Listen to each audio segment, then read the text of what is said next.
ও নবী, চিন্তা করবেন না, কষ্টের পরেই আছে সুখ, দুঃখের পরেই আছে আনন্দ, ঠিক কিনা? কষ্টের পরেই সুখ, সুখ এটা দুঃখের পরেই থাকে। আল্লাহ সেটআপটা এভাবেই করেছেন। দুঃখ, কষ্ট, বিপদ আর পরীক্ষায় মুমিন ভয় পায় না, কারণ মুমিনের হারাবার কিছু নাই, ঠিক কিনা? আমাদের জীবনে যদি বিপদ নেমে আসে, আমরা কি চিন্তিত হই? কথা বলেন। আমরা তখন সবর করি, কি করি? আর সবরের সওয়াব আছে না নাই? কারণ মুমিন জানে রাত যত গভীর হয়, অন্ধকার তমানিসা ভেদ করে সুবহে সাদিক হয়।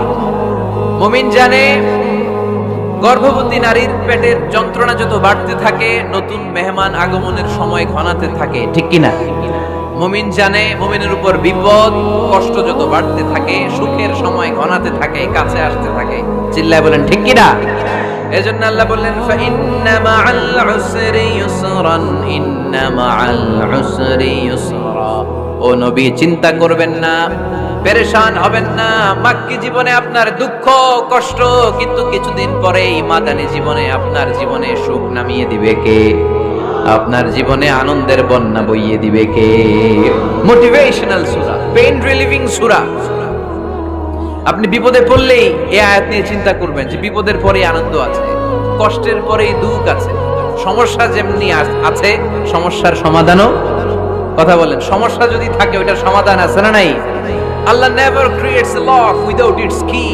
আল্লাহ এমন কোন তালা বানায় নাই যেই তালার জন্য চাবি বানায় নাই, ঠিক কি না? তালা যদি বানায়, ওই তালার কি আছে? সমস্যা যদি থাকে, ওইটার কি আছে?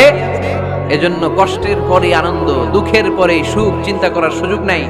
সবশেষ আল্লাহ গাইডলাইন দিলেন। প্রথম গাইডলাইন, ফাইদা ফারাগতা ফানসাব ওয়া ইলা রাব্বিকা ফারগাব। ফাইদা ফারাগতা ফানসাব।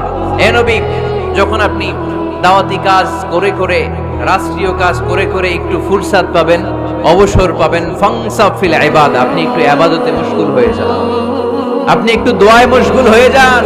ওয়া ইলা রাব্বিকা ফারগাব, আর আপনার রবের দিকে মনোনিবেশ করুন। ব্যথা যদি পান, কষ্ট যদি পান, আমারে বলেন, অন্যরে বলেন না। কিন্তু আমরা ব্যথা পাইলে শেয়ার করি কোথায়? সবার আগে কি বুকে? ফেসবুকে। কষ্ট পেয়েছি, দুঃখ পেয়েছি, কোথায় শেয়ার করি? কেউ যদি আমারে কষ্ট দেয়, আমি বদলা নিতে চাই, ঠিক কি না? কিন্তু ইসলাম বলে বদলা না নিয়ে বদলে দাও।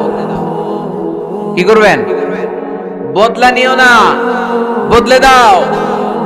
আল্লাহর কাছে বল, বন্ধুর কাছে বলার আগে, স্ত্রীর কাছে বলার আগে, ফেসবুকে শেয়ার করার আগে, কষ্টের কথা শেয়ার করব কার কাছে?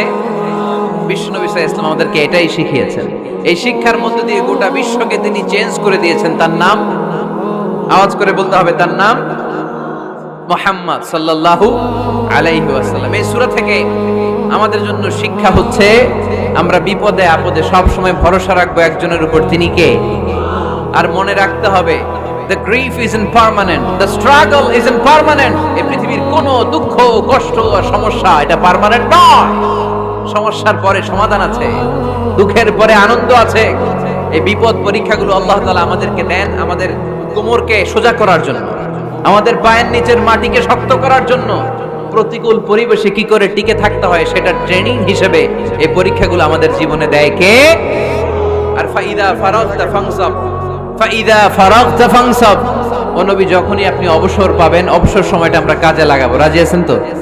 আমরা অনেক সময় অবসরকে কাজে লাগাই না, কিন্তু যখন খুব বেশি ব্যস্ত হয়ে পড়ি, তখন আমাদের মাথায় আসে, হায় রে, অবসর যদি কাজে লাগাইতাম, অবসরে পরীক্ষার পরে 3 মাসে যদি পড়তাম, আজকে ইউনিভার্সিটিতে চান্স পাইতাম, ঠিক কিনা? এজন্য যুবক ছেলেরা, অবসর নষ্ট করা যাবে না, এগুলোর কাজে লাগাতে হবে। আর বিপদে আপদে সবসময় ভরসা রাখতে হবে একজনের উপর, তিনি কে? আজকের এই প্রোগ্রাম বাস্তবায়নে যারা সহযোগিতা করেছেন তাদের সবাইকে আমি শুকরিয়া জানাই।